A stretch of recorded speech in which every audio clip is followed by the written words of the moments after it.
perform nasotracheal suctioning on him.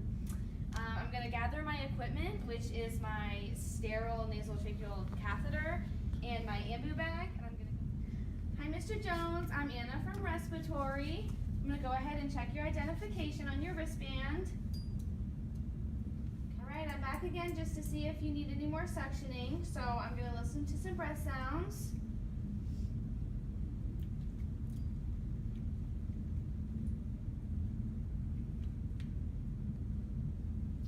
It sounds like you could benefit from some suctioning. I hear some rhonchi in there. Okay, so the reason why I'm going to be suctioning you today is because you have a lot of excessive secretions in your lung.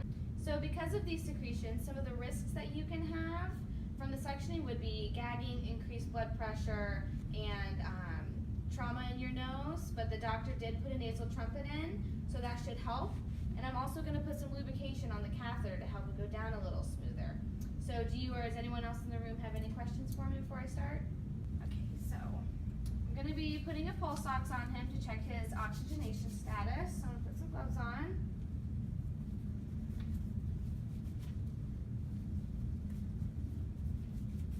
Okay, so I know you're on some oxygen, but I'm going to go ahead and put this pulse ox on to see where you're at.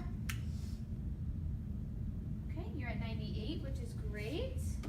I'm going to go ahead and check all my equipment. I'm going to check my suction,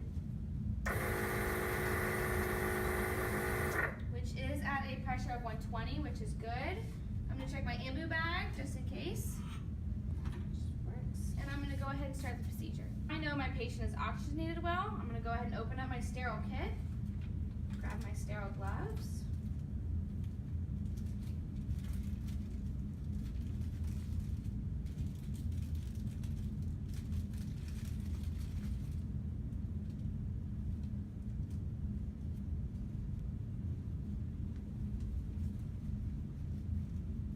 So now that I got my sterile hand, I'm going to go ahead and put my other glove on.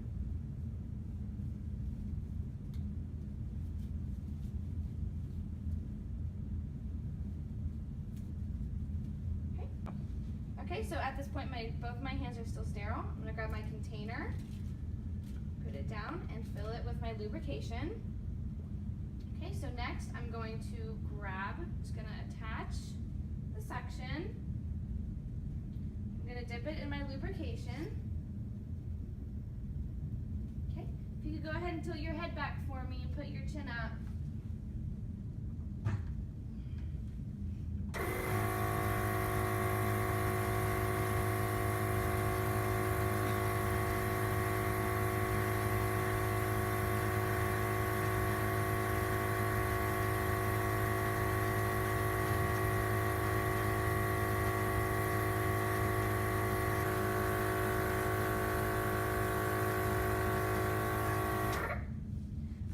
So the whole procedure took less than 15 seconds. Stopped advancing the catheter when I did because I ended up hitting resistance. So once I hit resistance, I included this and applied suction and pulled the catheter out slowly.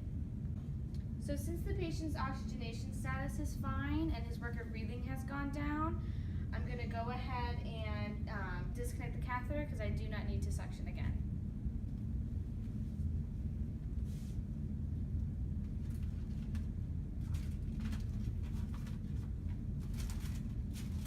Now I'm going to take this and throw this and my gloves in the biohazard.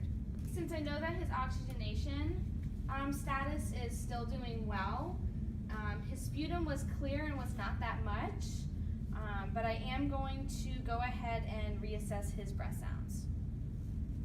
Okay, so his color looks well. I'm going to go ahead and re-listen to his breath sounds.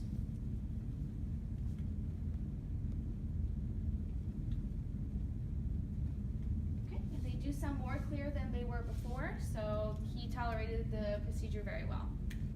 Okay, so now I'm just going to chart how the patient tolerated the procedure and that it went well. I'm going to go ahead and go show the doctor. So the indication for this procedure with this patient was that upon auscultation, I did hear rhonchi in his chest. So indications for the nasopharyngeal airway would be repeated need for suctioning and to reduce mucosal trauma. Some hazards and complications would be dysrhythmias, increased ICP, and bronchospasm. appropriate suction pressures for infants would be 80 to 100.